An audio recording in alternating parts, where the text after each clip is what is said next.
Hello, Wednesday. The first snip is from the New York Times, and in its own little way, it's annoyed the hell out of me. Yeah. So, there's a bit in the first paragraph that's annoyed the hell out of me, but the whole thing is pretty annoying. Okay. Frankfurt,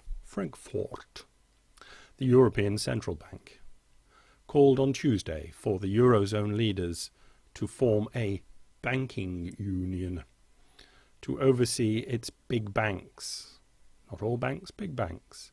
A move that would help shield countries and their taxpayers from the misfortunes of their troubled lenders. Now, I think they're already deep in doo-doo here. A move that would help shield countries and their taxpayers from the misfortunes of their troubled lenders. Somehow, miraculously, a miracle is going to happen whereby, if the Eurozone leaders form a banking union, it's going to shield countries and their taxpayers from the misfortunes of the troubled lenders, the banks. Let's read on and find out how this miracle can happen. A banking union might address one of the causes of the euro crisis, the tendency for sick banks,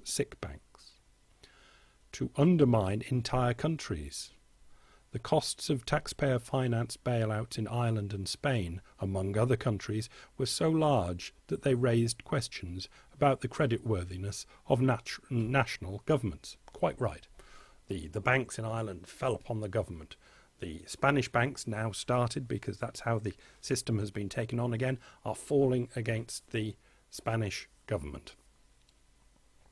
And they're not doing bail-ins. We did that yesterday. Okay. Such a union would also allow Eurozone countries to share the financial burden of banking crises, perhaps avoiding a repeat of Spain's woes caused by Bankia and other ailing lenders. So they've got ailing lenders, the banks are ailing, and they've fallen on Spain, but such a union would allow Eurozone countries to share the financial burden of banking crises. Let's do the last paragraph and then I might say something. In a report issued Tuesday, the central bank said it envisioned that Eurozone countries would share responsibility for regulating big banks. Fair enough. ECB is probably the best person to do it, if anyone is. And for managing a common deposit insurance fund.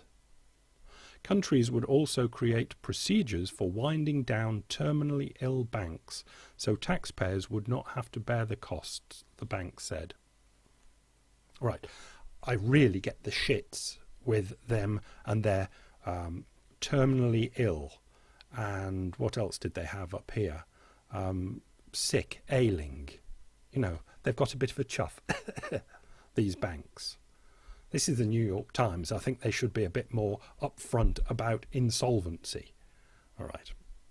Right, let's go to the last sentence again. Countries will also create procedures for winding down terminally ill banks, so taxpayers would not have to bear the costs, the bank said. So where's the fucking money going to come from? All of this whole 4 paragraphs. Where's the money going to come from? That's problem A. Problem B is even bigger. This sharing, such a union would allow Eurozone countries to share the financial burden of a banking crisis. Where are the biggest, baddest, illest, chuffiest banks in Europe? Germany and France. Share that out. With what money? Doesn't seem to say. Some sort of deposit insurance. So presumably banks, are like the United States, are meant to chip in a certain amount each year to create eventually an insurance fund. Years out of date, not nearly enough money in it, and where are the banks going to get the money from anyway? They'd get it from their clients. This is just magic thinking, that something magic can happen. And the big problem is, where are the most ailing banks? Germany and France. And they're going to share that with Cyprus. Brilliant. Market Watch. UK industrial production posts 14th monthly fall. not much of a read there. Don't follow the link. There's nothing to read. It's just that fact. UK industrial production posts 14th monthly fall. BBC News business pensions deficits reach new highs, says the PPF. The finances of UK's final salary pension schemes took a dramatic turn for the worst last month. Blah, blah, blah, blah. Down at the bottom, this means these schemes have only 77% of the assets they currently need to pay their pensioners. It's happened before, and they've got most of the money back.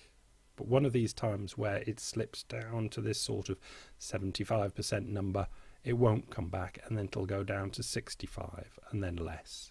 And there will be no coming back. It could even be this time. New York Times-ish again. South Carolina's pension push into high-octane investments. South Carolina. Many mornings the yellow Lamborghini would swing into view, sweep past the tree-softened streets with a low, smooth rumble, and throttle down outside an office near the State House downtown. Behind the wheel was a financier named Robert L. Borden. Around Columbia, a city decidedly more Ford than Lamborghini, his exotic supercar gave him the air of a Wall Street hotshot. In truth, Mr. Borden was a civil servant, a very highly paid one. Until recently, he was the investment chief of South Carolina's giant public pension scheme. I quite like that article. Worth a read. From the nobelprize.org, the size of the Nobel Prize is being reduced to safeguard long-term capital.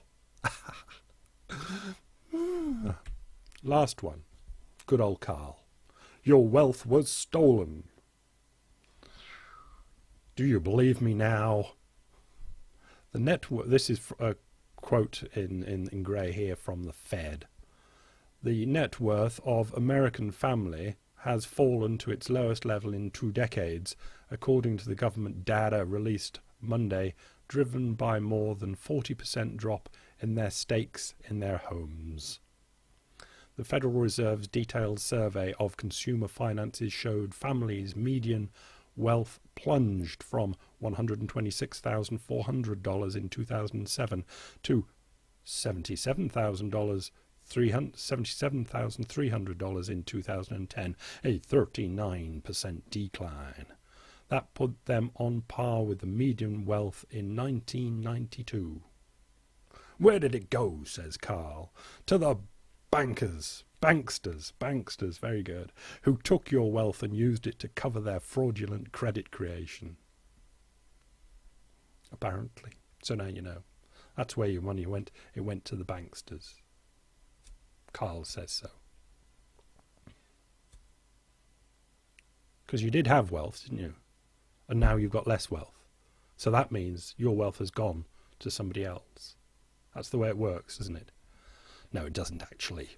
But Carl makes it much better by saying it's the banksters what stole it. Bless. Bye.